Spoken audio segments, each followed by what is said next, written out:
Hey all, welcome back to the channel.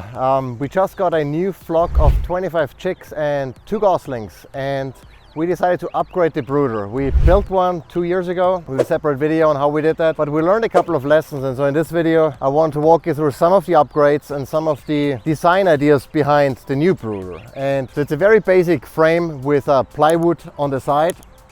One requirement was that we wanted the brooder to be mobile, because this year we are raising our chicks in the garage, but during the day, almost every day, we actually bring them out into the backyard into a separate chicken tractor, so they can, be on grass and forage and do whatever they do, especially the geese that like to eat grass. We wanted to bring them out every single day, and so instead of moving them all into a separate carrier and carrying them out, we just wheel out the brooder. So much easier. The second thing we wanted to make sure was we have some sort of separation, because as the chicks get older, they tend to run away from you, and it makes it very difficult to catch them, especially if you have to do it 27 times. And so we built a separation wall that we can remove and put back in, so that when it's time to catch the chicks, we just cut their space in half, and they are so much easier to catch than other way. So that's one thing we did. The third thing we improved was the chicks, and especially the geese and ducks as well, they tend to be very messy with the water, and so you have to replace the water every so often. And so we built like a little pedestal almost to raise up the water and to prevent all of the pine shavings from getting into the water. That makes it much easier to keep the water clean and reduces maintenance at the end of the day. The third thing was, as we did last time, it wasn't really an upgrade, just a change really. We have to cover the brooder for a couple of reasons. One is, in the past we had a cat, and obviously, that would not be good to have the cat in the brooder. We have only a dog now, but since we're keeping the chicks in the garage, there are rats, there are snakes, there are other rodents that might get into the brooder.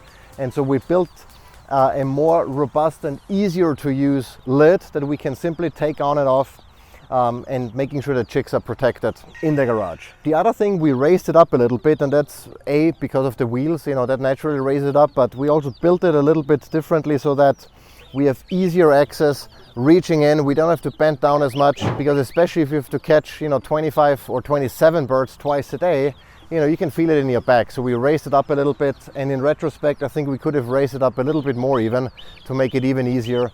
At least for me, my wife's a little shorter, so for her I think it might be the perfect size. But those are some of the improvements that we have done.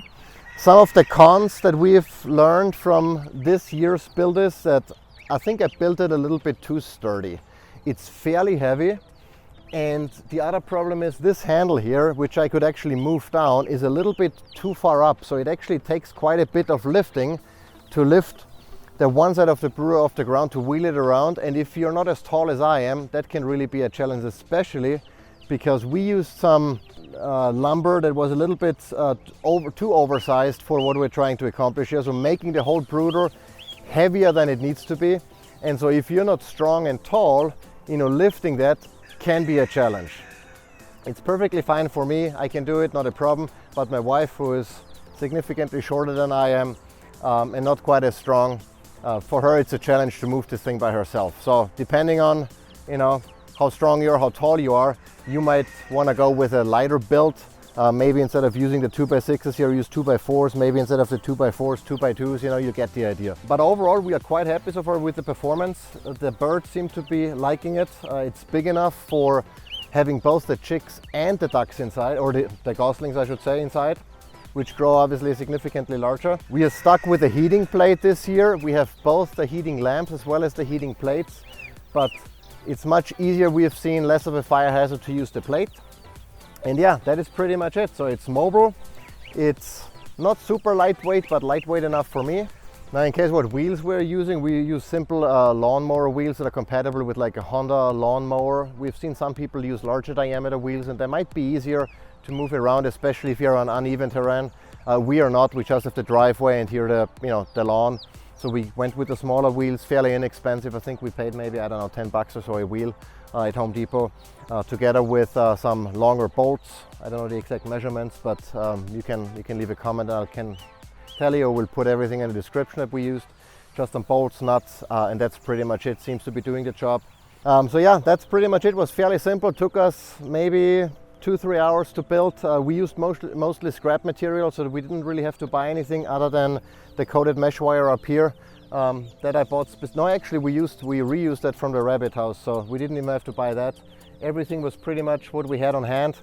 If you want to know any of the dimensions, just drop me a comment and I can take some measurements. But at the end of the day, you have to build the size based on how many birds you want to raise. We have 27 birds here in total. That's 25 chicks plus 2 goslings. They seem to be doing just fine. And yeah, it's convenient, it's easy, and it's cheap, and it does the job. If you like this video, give it a thumbs up. If you didn't like it, let us know in the comments what you could have done better. Until next time.